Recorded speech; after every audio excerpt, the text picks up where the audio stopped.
મારી યુટ્યુબ ચેનલમાં આપ સૌનું સ્વાગત છે। હું હર્ષાબેન કટકિયા। જય બાબા સ્વામી, જય ગુરુદેવ। આજે આપણે બનાવીશું દૂધીના પોપટાનું શાક।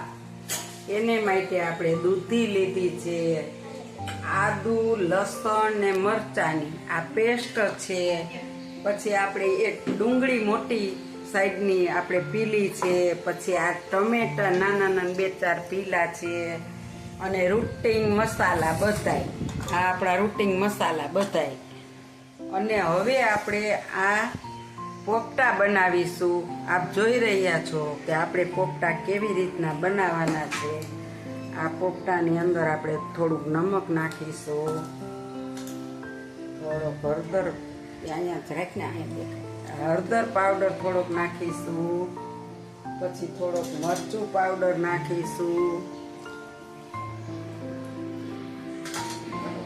પાવડર નાખીશું, થોડું ધાણા જીરું નાખીશું, અને હવે આપણે આમાં ચણાનો લોટ એડ કરીશું, થોડો।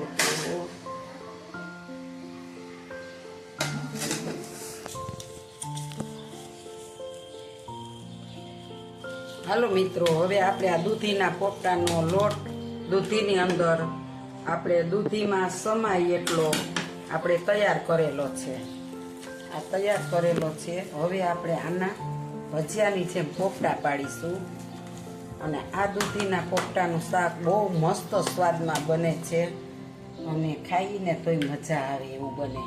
કારણ કે દૂધીનું શાક માણસોને બધાને ઘરનાને ઓછું જ ભાવતું હોય છે, એટલે આપણે દૂધીનું શાક છે ને ઓછું બનાવી અને આપણે પોપટાનું શાક બનાવીએ। હવે આપણે ગેસને ઓન કરીશું, અને એની ઉપર આપણે પોપટા કરવા તેલ મૂકીશું। ગઈકાલે અમે ભજીયા કર્યા હતા, એટલે તેલ છે એટલે આપણે કઈ નવું મૂકવાનું નથી।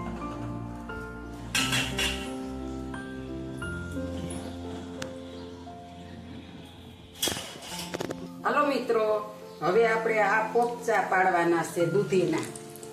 તેલ આપણું આવી ગયું છે। હવે આપણે નાના નાના દૂધીના પોપચા પાડીશું।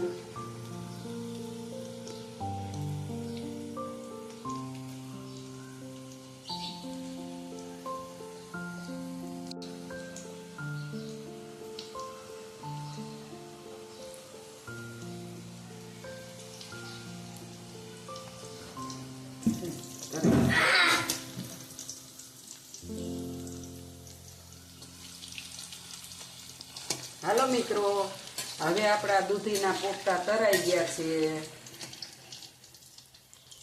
આપણે ગેસ ચાલુ કરીશું, એની ઉપર કઢાઈ મૂકીશું। ચમચો દીધો તમે ક્યાં? હાલો મિત્રો, હવે આપણે આમાં તેલ મૂકીશું,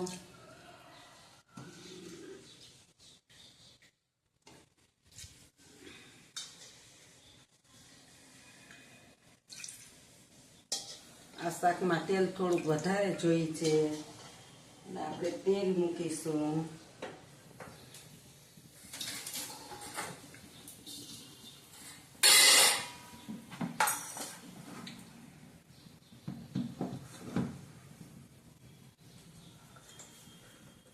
હવે આપણે આમાં જીરું નાખીશું।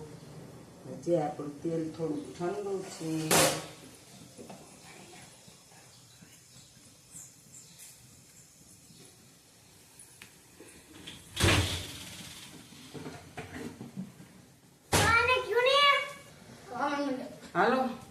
હાલો મિત્રો, હવે આપણે આમાં રાઈ નાખીશું થોડી, 1 ટેબલ સ્પૂન। મિત્રો, હવે આપણે આની અંદર હિંગ નાખીશું।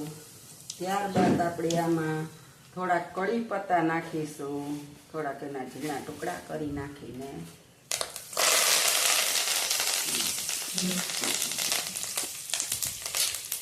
હવે આપણે આમાં આદુ, લસણ અને મરચું, 1 મરચું લીધું છે મોટું, 1 ઇંચ આદુનો ટુકડો લીધો છે, અને 5 કળી લસણની આ એની પેસ્ટ નાખીશું।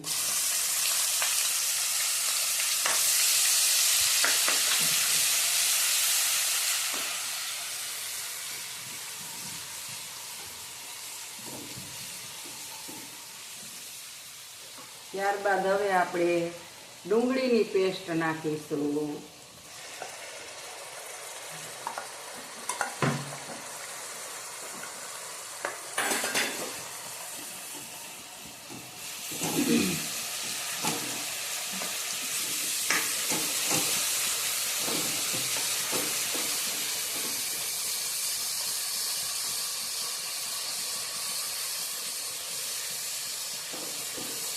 આપણે આને બહુ લાલ નથી થવા દેવાનું, પણ થોડીક વાર તો સાતળવાની જ છે.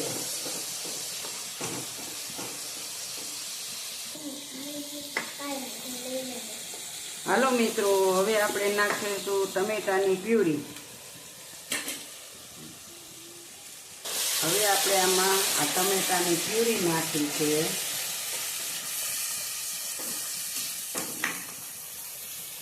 હવે આપણે એમ થોડી દેર હલાવીશું, તેલ છૂટું પડે ત્યાં સુધી. હાલો મિત્રો, હવે આપણે રૂટિન મસાલા નાખીશું. આમાં નિમક નાખીશું થોડું. પછી હળદર નાખીશું 5 ટીસ્પૂન. ધનિયા પાવડર નાખીશું. લાલ મરચું પાવડર નાખીશું. અને હવે આપણે આને પાછો મસ્ત હલાવીશું.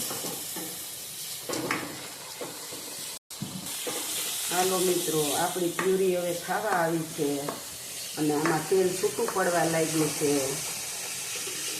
મસ્ત તમે જોઈ શકો છો કે આમાં જો તેલ બધું છૂટું પડી ગયું છે, તેલ ઉપર આવી ગયું છે મસ્ત. હવે આપણે આમાં થોડું પાણી એડ કરીશું.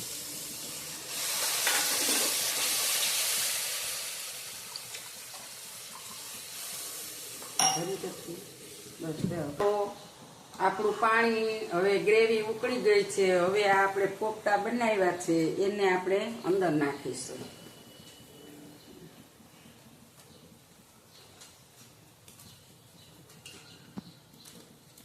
હવે આપણે આને થોડી દેર ચડવા દેશું.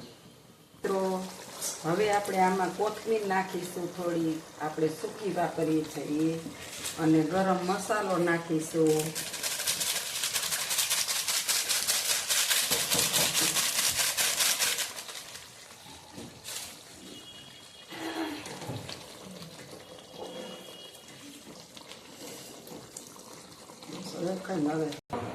આપણું દૂધીના કોફતાનું શાક બની ગયું છે.